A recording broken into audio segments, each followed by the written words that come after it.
Anytime you need to find the probability using a standard distribution, you need to make sure that at least one of two conditions exists. Either the original population is normally distributed, or if not, then you can only do this in a case when you have a sample size of more than 30. If you're using the distribution to calculate the probability for just one person, one coin, one whatever, then you would use the mean and the standard deviation. So for instance, in this case, they're asking us to find probability that an adult female will have a pulse rate of less than 79 beats per minute, given that all females have pulse rates that are normally distributed with a mean of mu equals 73 and a standard deviation of 12.5. When we do this in StatCrunch, we do not have to convert this to a z-score. StatCrunch will let us go ahead and do it using the given mean and the given standard deviation. So we want to find the probability that one female will have a pulse rate of less than 79 beats per minute, given that we have a mu of 73 and a sigma of 12.5, and that we know that it's normally distributed. So to do this, we want to pull up StatCrunch.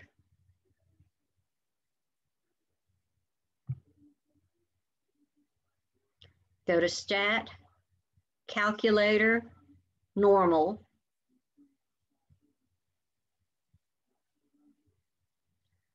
We've got a mean of 73, a standard deviation of 12.5. We want to find out the probability that the heart rate is less than 79. Since the mean is 73, we already know that 50% of the pulse rates is going to be below 73. So below 79 is even easier. So this should be a pretty high probability. Oops, somehow I erased my 5 here. So let's see, mu is 73, standard deviation 12.5, x is less than or equal to 79, and we get 6844 when we round it to 4 decimal places, 0.6844. However, in the second part, they want to know if 16 adult females are randomly selected. So now we've got a large group of adult females. Find the probability that they have pulse rates with a mean less than 79 beats per minute. If the probability that one female has a pulse rate of 79 is about 2/3, and the mean is less than the 79 we're looking for, so our expected value, keep in mind, is 73. Our expected value already falls in the category of less than 79 beats per minute. Okay, the difference here is that instead of the standard deviation of 12.5, when we do this with a group, we have to do the standard deviation for the means is going to be 12.5 divided by the square root of n, which is 16. The standard deviation for the means is going to be the standard deviation divided by the square root of n. So this you need to do in your calculator and change it over here in StatCrunch. In other words, 12.5 divided by 4 is 3.125. Having a larger and larger group makes the standard deviation smaller and smaller because it's going to tend to normalize it. So 3.125, the rest of it's unchanged.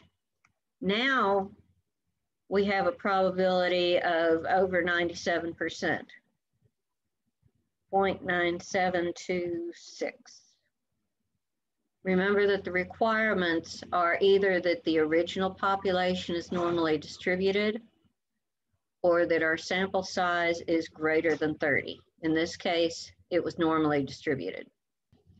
In this case, the elevator has a placard stating that the maximum capacity is 2,625 pounds and 15 passengers. 2625 pounds, 15 passengers. So 15 adult male passengers can have a mean weight of up to 2625 divided by 15 would be 175 pounds each. If you take the maximum capacity for the elevator divided by the number of passengers, that'll give you the weight per passenger. So they can average 175 pounds each.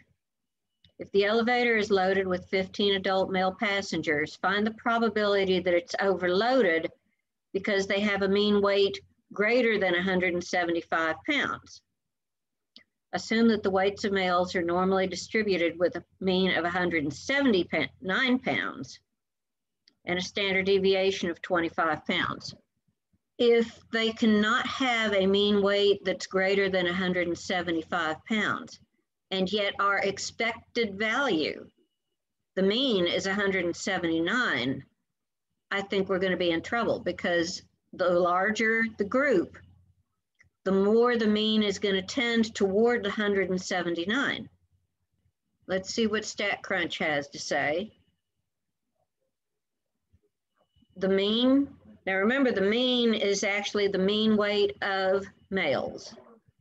The mean weight is not the mean that we're testing against, it's the actual mean weight of males is 179. Now the standard deviation, if we're talking about 15 passengers, we're not looking at the average of one person weighing 179 pounds. We're looking at the average weight in a group of 15 of being 179 pounds. We don't want it to be more than 175, and yet our expected value is going to get closer and closer to 179 each as we get a larger and larger group. That means that we have to use the standard deviation for the mean, which is going to be the 25, the given standard deviation, divided by the square root of 15. So this is what we have to enter over here, and you have to do that yourself. 25 divided by 15 square root equals our standard deviation. We're going to put in 6.45497, put enough to make sure that we're good. The mean is 179. We want to make sure that the mean weight is less than or equal to 175 because we do not want the elevator to be overloaded. The probability that the elevator is, well, we want the probability that it is overloaded. So let's change this to a greater than or equal to 175. And we've got a 73% chance of that, 0.7323.